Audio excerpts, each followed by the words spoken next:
Hey there guys, today we're reviewing Prince of Persia and The Warrior Within, the second in the, well, I was about to say the original Prince of Persia trilogy, but technically there's two. There's the 2D, minus the last one, Prince of Persia games, which were insanely hard and very old, over 30 years old now, and then there's the series that I'm reviewing today, which are the Prince of Persia Sands of Time trilogy, which is the one made by Ubisoft, the people who made Assassin's Creed and a lot of other games. So, Warrior Within is vastly different from the Sands of Time. It's set 6 years after the Sands of Time, even though it came out in 2004, in comparison with the first one that I think came out in 2001. And now, the prince is being chased by the Dahaka. A Dahaka is a demon that chases and kills people who alter their fates using time changing. The prince wants to stop this, so he travels to the island of time to try to stop, it's confusing, to stop the Empress being killed, because if she dies, then basically, he goes to the island because he wants to kill the Empress of Time, thinking that if he kills the Empress of Time in the past, the sands will never be made. Because the Island of Time, as the name kind of points out, time isn't necessarily straightforward when you're on this island. And he finds this thing called the Mask of the Wraith, which allows him to turn back time involuntarily. And pretty much, say he's in a ruined temple, he'll go back in time, this temple will be all, you know, fixed up as it was back then. And because at the present time, Kylina, the Empress of Time, is already dead, so the sands have already been made from her remains, he wants to use this Mask of the Wraith, which allows him to return back in time to try to stop her death and bring her to the future, the present, kill her then. That way, the sands are made after the events of what was supposed to happen in the first game. So, ultimately, by the end of this game, it makes everything that happened in the first game technically not have happened. The prince remembers it though. The prince remembers everything that happened in the first game, but once you finish this game, you've killed the Dahaka, you've escaped the island, and the prince has fallen in love with the Empress. And as long as the Empress doesn't die, technically the sands were never made. However, the problem with this is, because of the fact that he has erased everything that happened in the Sands of Time, things have changed. As you see in the end cutscene, where he travels to his hometown of Babylon, thinking that because the whole catastrophe in the Sands of Time never happened, he's thinking that his father will be fine, because that's the reason he wants, that's what he feels upset about the most, the fact that he caused his father's death because of his own arrogance. So that's enough of the plot. Now, the prince in this is drastically different from the prince in the Sands of Time, despite being technically the same character. Now, first off, bear in mind, the game is 7 years apart from the Sands of Time, and the prince has been chased by a demon that can't be killed except with this magic sword of water, blah blah blah, and he's been chased by that for 7 years.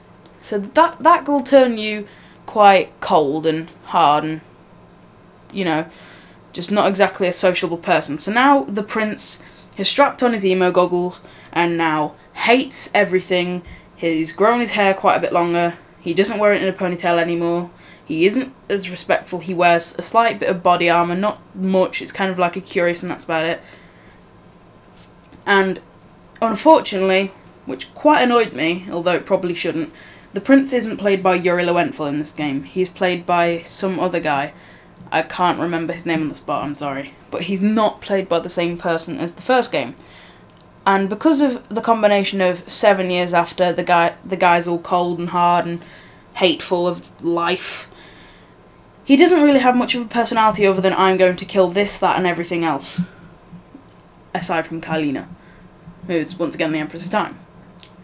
And while this is a criticism of the game, I understand why they did it, because it does make sense. 7 years of being chased by something that's trying to kill you that can't be killed is going to put a damper on your social life. It's just going to happen.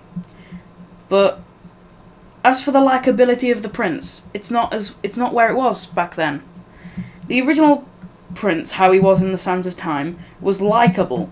He was funny, he was arrogant, but he was charming nonetheless, if that makes sense. And now for a bit of the gameplay, which is the best part of this game.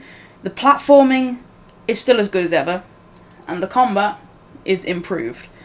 In the first game it was quite repetitive, and the same combo would beat most enemies except for the ones that really wanted me dead.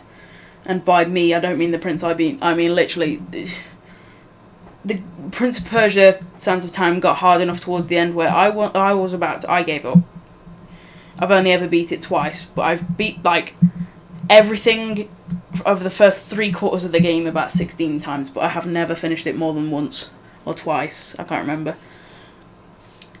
Either way, the combat was basically jump over someone, stab them with your sword, and then shove the dagger in them, absorb the sand. Now, the Dagger of Time unfortunately is not in this game, as the dagger was made from the sands, and obviously, well, technically the dagger isn't made from the sands. The dagger gets its power from the sands, so otherwise it's just a fancy looking dagger. So that's nowhere to be seen in this game. Now he has the Amulet of Time, which was given to him by the secondary character in Sands of Time, Farah, which is one of the strongest female characters of all time, without being just the stereotypical either dumb character or girl power, I'm gonna kill everything, I hate everyone. Because that's the two stereotypes of female characters there are in gaming, and that's just kind of it. Farah in the original game wasn't like that until the next game. Carrying on. The prince can now use 2 weapons instead of just... Technically, he had 2 weapons in Sands of Time.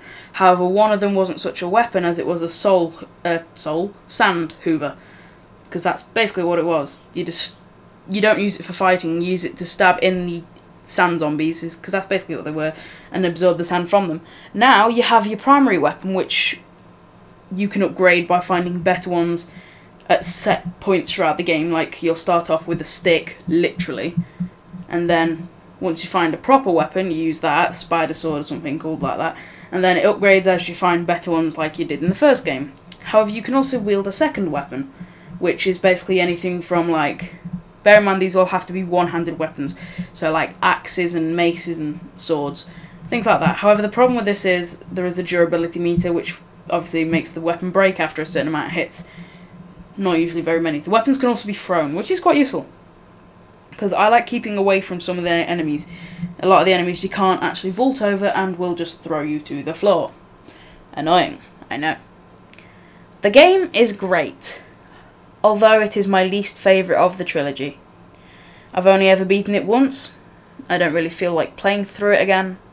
If I want to play a Prince of Persia game, I usually go and play the next one. The next one, Two Thrones, is my favourite.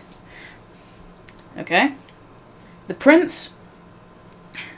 this Prince of Persia game may not be the best of the Sands of Time trilogy. However, it's definitely still better than the 2008 Prince of Persia and Forgotten Sands. You know, that will annoy me, because I hate it a lot. So, that's pretty much it. Oh, one last thing. The music in this game's changed a lot.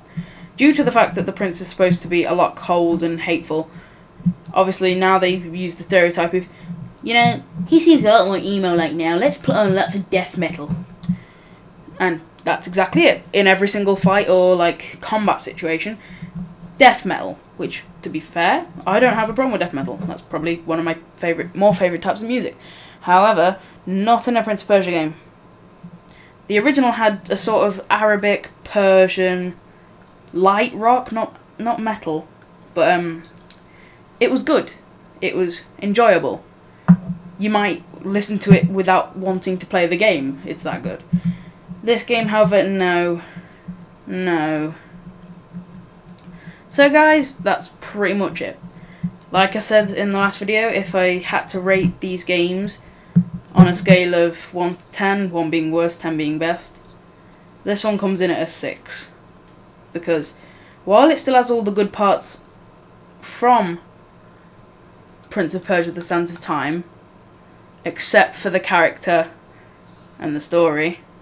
The story's good, but I still don't like it as much as the original. So I would class this game as a 6.